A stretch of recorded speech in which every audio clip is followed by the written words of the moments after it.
नमस्कार दोस्तों, स्वागत है आपका आज के मुख्य समाचारों में। जी हाँ दोस्तों, आपको यहाँ पर देखने को मिलेंगी सुबह से लेकर शाम तक की तमाम बड़ी खबरें, मुख्य समाचार, ब्रेकिंग न्यूज़ अपडेट्स के रूप में। तो दोस्तों, आप सभी लोगों से रिक्वेस्ट है इस वीडियो को ज़्यादा से ज़्यादा लाइक और शेयर करें। तो चलिए दोस्तों, जान लेते हैं। पहले 2.5 साल का कार्यकाल मुझे दें, डिप्टी सीएम पद मंजूर नहीं, आला कमान को शिव कुमार की दो टूक। जी हाँ दोस्तों, कर्नाटक का सियासी नाटक अभी थमने का नाम नहीं ले रहा है। पार्टी आला कमान अभी सीएम पद को लेकर फैसला नहीं ले पा रही है।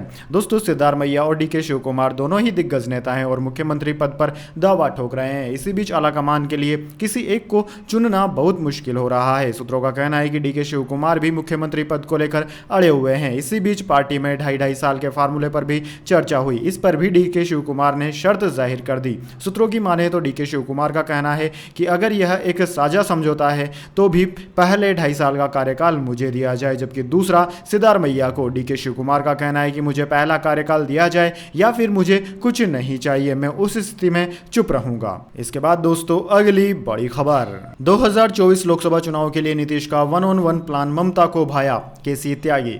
जी हां दोस्तों, लोकसभा चुनाव से पहले फिर तीसरे मोर्चे को लेकर चर्चा शुरू हो गई है। ऐसा माना जा रहा था कि पश्चिम बंगाल की मुख्यमंत्री ममता बनर्जी भी तीसरे मोर्चे के गठन में जुटी हुई है। पिछले दिनों उन्होंने कई पार्टियों के प्रमुख नेताओं के साथ मुलाकात की। हालांकि खबर यह है कि अब ममता बनर्जी ने अपना इरादा बदल दिया है। जनता दल यूनाइटेड के वरिष्ठ नेता केसी त्यागी ने एनडीटीवी से खास बातचीत में कहा कि सीएम ममता बनर्जी ने 2024 के चुनाव से पहले एक गैर कांग्रेसी तीसरा मोर्चा बनाने का इरादा छोड़ दिया है।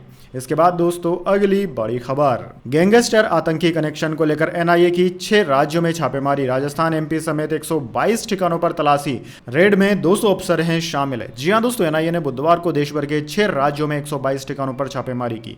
यह कार्यवाही आतंकवादी, गैंगस्टर और नशीले पदार्थ के स्मगलर्स के नक्सल मामले में चल रही है। करीब 200 अफसर हरियाणा, पंजाब, राजस्थान, उत्तर प्रदेश, उत्तराखंड और मध्य प्रदेश में स्थानीय पुलिस के साथ संदिग्धों के परिसरों पर छापेमारी की कार्रवाई कर रहे हैं। दोस्तों, मीडिया रिपोर्ट्स के मुताबिक पंजाब और चंडीगढ़ में 65 जगह पर एनआईए का छापा पड़ा है। वहीं उत्तर प्रदेश में भी 3 जगह, राजस्थान में 18 जगह और मध्य प्रदेश में 2 जगह पर एनआईए छापेमारी कर रही है। एनआईए का पिछले 3 दिनों में यह दूसरा बड़ा सर्च ऑपरेशन है। इससे पहले जम्मू कश्मीर में टेरर फंडिंग को लेकर एनआईए ने छानबीन की थी। इसके बाद दोस्तों, अगली बड़ी खबर। सत्यपाल मलिक के करीबियों के 12 ठिकानों पर सीबीआई की रेड। पूर्व गवर्नर मलिक बोले, जिसने शिकायत की उसे ही परेशान कर रही है जांच एजेंसियां।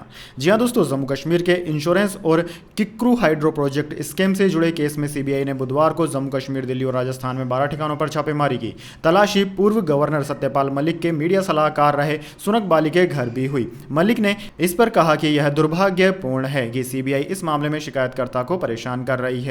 सुनक बिना किसी सरकारी वेतन के जम्मू कश्मीर में मेरे सेक्रेटरी थे। यह मामला तब सामने आया था जब सत्यपाल मलिक 23 अगस्त 2018 से लेकर 30 अक्टूबर 2019 तक जम्मू कश्मीर के राज्यपाल थे। मलिक ने खुद इस मामले की शिकायत की थी। उन्होंने कहा था कि फाइलों को मंजूरी देने के बदले उन्हें 150 करोड़ रुपए की पेशकश की गई थी।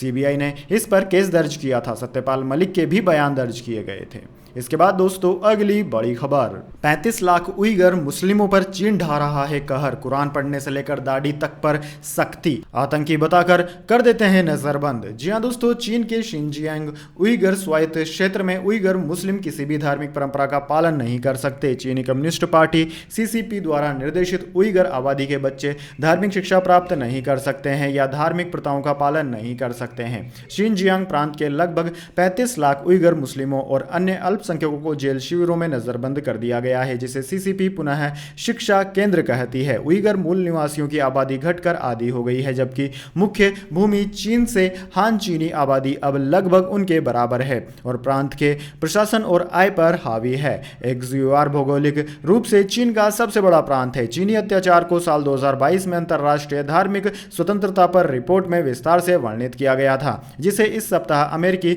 विदेश विभाग द्वारा जारी किया गया था। इसके बाद दोस्तों, अगली बड़ी खबर। दिल्ली आम आदमी पार्टी विधायक अखिलेश पति त्रिपाठी को कोर्ट ने सुनाई सजा। 3 साल पहले लॉ स्टूडेंट को पीटा था। जी हां दोस्तों, दिल्ली के आम आदमी पार्टी के विधायक अखिलेश पति त्रिपाठी को लॉ स्टूडेंट को पीटने के मामले में दोषी करार दिया गया है। उन्हें अब कोर्ट ने सजा सुनाई है। दिल्ली की राउज एवेन्यू कोर्ट ने अखिलेश पति त्रिपाठी को दिन भर कोर्ट में खड़े रहने की सजा सुनाई है। साथ ही कोर्ट ने अखिलेश पति त्रिपाठी पर 30,000 रुपए का जुर्माना भी लगाया। जानकारी के अनुसार कोर्ट ने जुर्माना राशि में से 6,500 रुपए कोर्ट में जमा करने और 23,500 रुपए शिकायतकर्ता को देने के आदेश दिए हैं। दोस्तों आपकी जानकारी के लिए बता दें, राउस कोर्ट ने अखिलेश पति त्रिपाठी को आईपीसी की धारा 323 के तहत दोषी करार दिया था।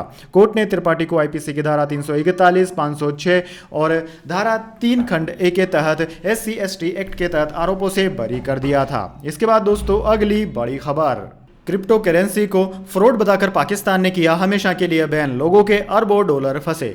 जी हां दोस्तों, पाकिस्तान में क्रिप्टो करेंसी सेवाओं पर प्रतिबंध लगा दिया गया है। पाकिस्तान की वित्तीय मामलों की सीनेट स्टैंडिंग कमेटी ने यह फैसला किया। पाकिस्तान की वित्त राज्य मंत्री आयशा घोष पाशा ने कहा है कि सरकार देश में इसे अभी वैध नहीं करेगी। उन्होंने कहा कि पाकिस्तानी स्टेट बैंक, SBP और IT मंत्रालय ने क्रिप्टो करेंसी पर प्रतिबंध लगाने संबंधी कदम उठाने शुरू कर दिए हैं। साथ ही उन्होंने यह सूचना भी दी है कि financial action task force FATF ने भी इसे लेकर शर्तें लगाई है और क्रिप्टो करेंसी को अनुमति नहीं दी जा सकती। पाकिस्तानी सांसद सलीम मांडलीवाल ने कहा कि पाकिस्तान के अरबों डॉलर क्रिप्टो करेंसी में लगे हुए हैं। उधर पाकिस्तानी स्टेट बैंक के अधिकारियों ने भी कहा है कि क्रिप्टो करेंसी एक फ्रॉड है जिसे कभी मान्यता नहीं दी जा सकती। अधिकारियों ने कहा कि पाकिस्तान की फेडरल इन्वेस्टिगेशन एजेंसी और financial monitoring unit crypto currency में पाकिस्तानियों द्वारा किए गए निवेश के खिलाफ सख्त कदम उठा रही है।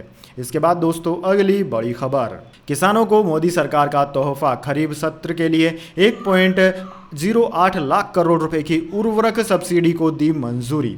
जी हां दोस्तों, किसानों को मोदी सरकार की तरफ से बड़ा तोहफा मिला है। केंद्र सरकार ने खरीफ सत्र के लिए 1.08 लाख करोड़ रुपए की उर्वरक सब्सिडी को मंजूर कर दिया है। केंद्रीय स्वास्थ्य मंत्री मनसुख मांडविया ने कैबिनेट मीटिंग के बाद यह जानकारी दी। मनसुख मांडविया ने कैबिनेट के फैसले की जानकारी देते हुए बताया कि देश में 325 से 350 लाख मीट्रिक टन यूरिया उपयोग होता है। 100 से 125 लाख मीट्रिक टन DAP और NAP का उपयोग होता है। 50-60 लाख मीट्रिक टन MOP का इस्तेमाल होता है। किसानों को समय पर खाद मिले, इसके लिए मोदी सरकार ने सब्सिडी बढ़ाई ताकि MRP नहीं बढ़े। खरीफ फसलों के लिए सरकार ने तय किया है कि भारत सरकार खाद की कीमत नहीं बढ़ाएगी। भारत सरकार खरीफ सीजन की फसलों के लिए सब्सिडी में 1,08,000 करोड़ रुपए खर्च करेगी। इसके बाद दोस्तों अगली बड़ी खबर, 24 घंटे में आतंकवादियों को पुलिस के हवाले करे इमरान खान। पंजाब सरकार बोली, खान के घर 40 दहशतगर्द मौजूद, रेंजर्स ने रेजिडेंस घेरा। जी हां दोस्तों, पाकिस्तान के पंजाब प्रांत की केयर टेकर सरकार ने 9 और 10 मई को हुई हिंसा पर सख्त रुख अपना लिया है। बुधवार को इंफॉर्मेशन मिनिस्टर आमिर मीर ने प्रेस कॉन्फ्रेंस में कहा कि इमरान खान के जमाई पार्क वाले घर में 40 आतंकी मौजूद है। अगर खान ने 24 घंटे में इन्हें पुलिस के हवाले नहीं किया तो एक्शन के लिए तैयार रहें। मीर के इस बयान के फौरन बाद पैरामिलिट्री फोर्स ने खान के घर को चारों तरफ से घेर लिया। मीडिया रिपोर्ट्स के मुताबिक फौज भी ऑपरेशन के लिए तैयार है। 18 मार्च को जब पुलिस खान को गिरफ्तार करने यहां गई थी तब उस पर जबरदस्त हमले हुए थे। पेट्रोल बमों के अलावा फायरिंग की गई थी। 63 पुलिसकर्मी घायल हो गए थे। इसी बीच इस्लामाबाद हाईकोर्ट ने एक बार इमरान पर रहमदिली दिखाई। बुधवार को उनकी प्रोटेक्टिव बेल 31 मई तक के लिए बढ़ा दी गई है। हालांकि नेशनल अकाउंटेबिलिटी ब्यूरो NAB ने खान को 18 मई को पूछताछ के लिए बुलाया है। खान को NAB ने ही 9 मई को अलकादिर ट्रस्ट केस में गिरफ्तार किया था। इसके बाद दोस्तों अगली बड़ी खबर, 2024 से पहले मुस्लिम वोटरों का भरोसा जीतने में जुटी है बीजेपी, अल्पसंख्यक मोर्चा को दी जिम्मेदारी।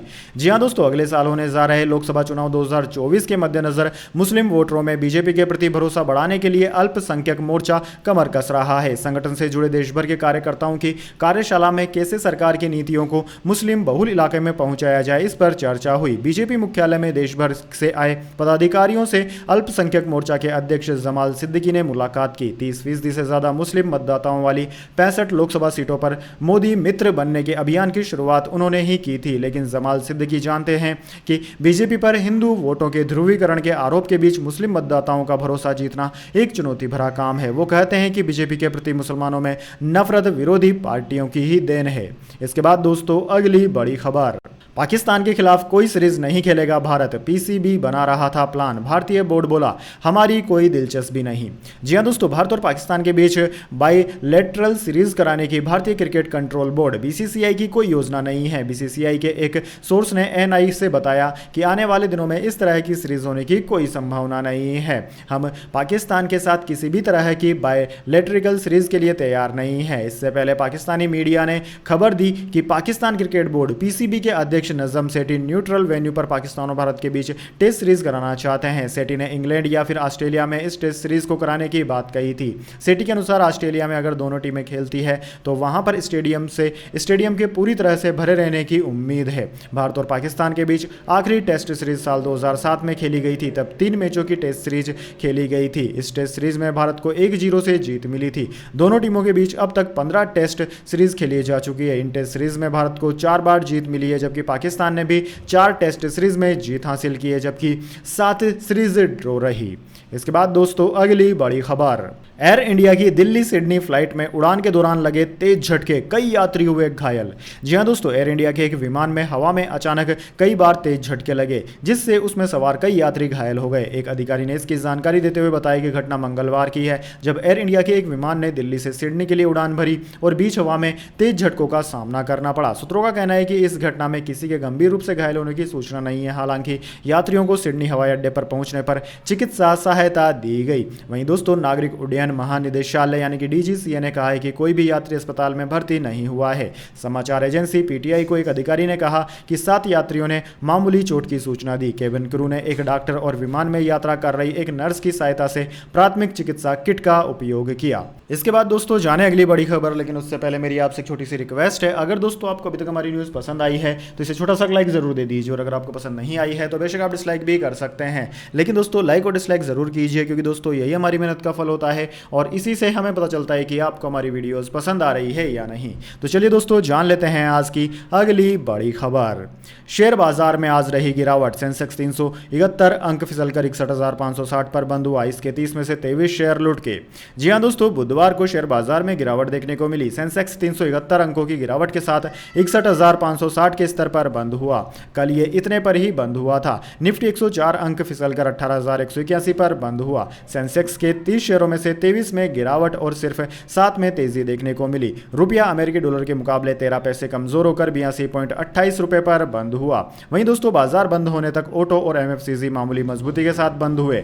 मीडिया 2.09% और रियल्टी 1.33% सबसे ज्यादा टूटे। आईटी 0.97% टूटा। एनर्जी, बैंकिंग और फार्मा शेयरों में भी गिरावट देखी गई। वहीं दोस्तों बात करें निफ्टी 50 के टॉप लूजर और टॉप गेनर्स की, तो निफ्टी 50 के टॉप गेनर में hero MotoCorp, ITC, IndusInd bank रहे। वहीं टॉप लूजर में Kotak Mahindra, Apollo hospitals, SBI life insurance रहे। इसके बाद दोस्तों अगली बड़ी खबर, सोना चांदी की कीमत में आई गिरावट, जान लीजिए नए दाम। जी हाँ दोस्तों, शेयर बाजार के साथ साथ बुलियन बाजार पर भी आज का दिन दबाव दिखा। दिल्ली सराफा बाजार में सोने की कीमतों में आज 500 रुपये प्रति 10 ग्राम और चांदी की कीमतों में 450 रुपये प्रति किलोग्राम की गिरावट दर्ज की गई। इस गिरावट के बाद राजधानी में सोने का भाव 60,580 रुपये और चांदी का भाव 73,300 रुपये रह गया। यह जानकारी एचडीएफसी सिक्योरिटीज ने दी है। विदेशी बाजारों में सोना गिरावट के साथ $1992 प्रति औंस और चांदी घटकर $23.82 प्रति औंस पर रह गई है। दोस्तों सोना चांदी की कीमतों पर दबाव को लेकर रिलायंस सिक्योरिटीज के एनालिस्ट श्री राम अय्यर ने कहा है कि डॉलर में सुधार से बुलियन में गिरावट आई है। इसके बाद दोस्तों अगली बड़ी खबर, पब्लिक फिगर को मोटी चमड़ी वाला होना चाहिए। गौतम गंभीर मानहानि केस में दिल्ली हाईकोर्ट की टिप्पणी, कहा जजों पर भी यह बात लागू। जी हां दोस्तों, पूर्व क्रिकेटर और भाजपा सांसद गौतम गंभीर की मानहानि केस की सुनवाई करते हुए बुधवार को दिल्ली हाईकोर्ट ने कहा कि जनप्रतिनिधि को इतना संवेदनशील नहीं होना चाहिए। सार्वजनिक क्षेत्र में मौजूद लोगों को मोटी चमड़ी वाला होना चाहिए। आजकल जजों को भी मोटी चमड़ी का होना चाहिए। दिल्ली हाईकोर्ट ने गंभीर के खिलाफ आर्टिकल पब्लिश करने वाले न्यूज़पेपर को भी नोटिस जारी किया। न्यूज़पेपर ने लिखा था कि गौतम बतौर सांसद अपने निर्वाचन क्षेत्र से अक्सर गायब ही रहते हैं। सांसद को कभी कभार ही टीवी स्क्रीन पर देखा जाता है। गंभीर ने इन आर्टिकल्स को झूठा और अपमानजनक बताते हुए अखबार के खिलाफ मानहानि का केस किया था। कोर्ट से मांग की थी कि अखबार उनसे बिना शर्त लिखित में माफी मांगे। दरअसल दोस्तों गौतम गंभीर ने इस मामले में अंतरिम राहत देने की भी मांग की थी। जस्टिस चंदेरधारी सिंह की बेंच ने उनकी अपील पर अखबार को नोटिस जारी कर दिया। हालांकि कोर्ट ने गंभीर को अंतरिम राहत देने से इनकार कर दिया। कोर्ट ने कहा कि आज वे इस मामले में कोई अंतरिम आदेश जारी नहीं करेंगे। हालांकि यह मामला विचार करने लायक है। इस पर अगली सुनवाई अक्टूबर में होगी। इसके बाद दोस्तों अगली बड़ी खबर, आने वाले 5 साल पड़ने वाली है सबसे भयानक गर्मी, संयुक्त राष्ट्र का अलर्ट। जी हां दोस्तों, लगभग पूरी दुनिया इस समय सूर्य के ताप से परेशान है। बताया जा रहा है कि साल 2023 से 27 के बीच और गर्मी बढ़ने वाली है। बुधवार को संयुक्त राष्ट्र ने ग्रीन हाउस गैस और अल नीनो के संयोजन से तापमान में और वृद्धि की चेतावनी दी है। संयुक्त राष्ट्र के विश्व मौसम विज्ञान संगठन ने कहा कि वैश्विक तापमान जल्द ही पेरिस जलवायु समझौते में निर्धारित किए गए लक्ष्य को पार करने के करीब है। ऐसा अगले 5 वर्षों में होगा। अब तक के सबसे गर्म 8 साल 2015 से 2022 के बीच दर्ज किए गए थे,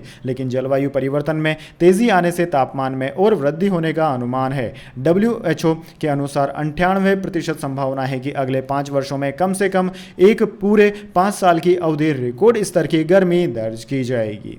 इसके बाद दोस्तों अगली बड़ी खबर, तुंगनाथ मंदिर 5 से 6 डिग्री झुका। दुनिया की सबसे अधिक ऊंचाई पर स्थित है शिव का यह धाम। जी हां दोस्तों, तुंगनाथ मंदिर विश्व की सबसे अधिक ऊंचाई पर शिव धाम है। इस मंदिर के बारे में भारतीय पुरातत्व सर्वेक्षण विभाग ने बताया है कि यह 5 से 6 डिग्री झुक रहा है। यही नहीं, जो छोटे छोटे मंदिर हैं उनमें 10 डिग्री तक का झुकाव है। तुंगनाथ मंदिर करीब 12,800 फीट की ऊंचाई पर उत्तराखंड के रुद्रप्रयाग जिले में है। ASI अधिकारियों का कहना है कि केंद्र सरकार को इसके बारे में जानकारी दे दी गई है। सरकार को सुझाव दिया गया है कि इस स्मारक को संरक्षित घोषित किया जाए। इस सुझाव के बाद तुंगनाथ मंदिर को राष्ट्रीय महत्व का दर्जा देते हुए संरक्षण घोषित किए जाने की कार्यवाही शुरू हो चुकी है। अब ASI ने मंदिर के झुकने की वजह तलाश करने की भी कोशिश का अभियान चला दिया है। इसके बाद दोस्तों अगली बड़ी खबर, एलन मस्क को नहीं है वर्क फ्रॉम होम करने वाले पर भरोसा, कहा ऑफिस में होता है बेहतर काम। जी हां दोस्तों, अपने अजब गजब बयानों के लिए मशहूर इस समय दुनिया के दूसरे सबसे अमीर व्यक्ति एलन मस्क ने इस बार वर्क फ्रॉम होम करने वालों की खिंचाई की। मस्क ने कहा है कि उन्हें वर्क फ्रॉम होम पर भरोसा नहीं है। मस्क ने वर्क फ्रॉम होम को एक नैतिक मामला कहा है। उन्होंने अपनी कंपनियां टेस्ला, ट्विटर और स्पेस एक्स में काम करने वालों को भी ऑफिस से काम करने को कहा है। CNBC को एक इंटरव्यू में मस्क ने कहा कि बहुत से लोग कंफर्ट चाहते हैं, हालांकि बहुत से लोगों के पास यह सुविधा नहीं है। टेस्ला CEO ने कहा है कि घर से काम करने वालों की प्रोडक्टिविटी कम हो जाती है और फैक्ट्री के अलावा उन अन्य कर्मचारियों को गलत संकेत जाता है जिनके पास यह ऑप्शन नहीं है। इसके बाद दोस्तों अगली बड़ी खबर, अदानी पोर्ट ने बनाया रेल कार्गो हैंडलिंग में नया रिकॉर्ड, रेलवे ने कमाए 14,000 करोड़।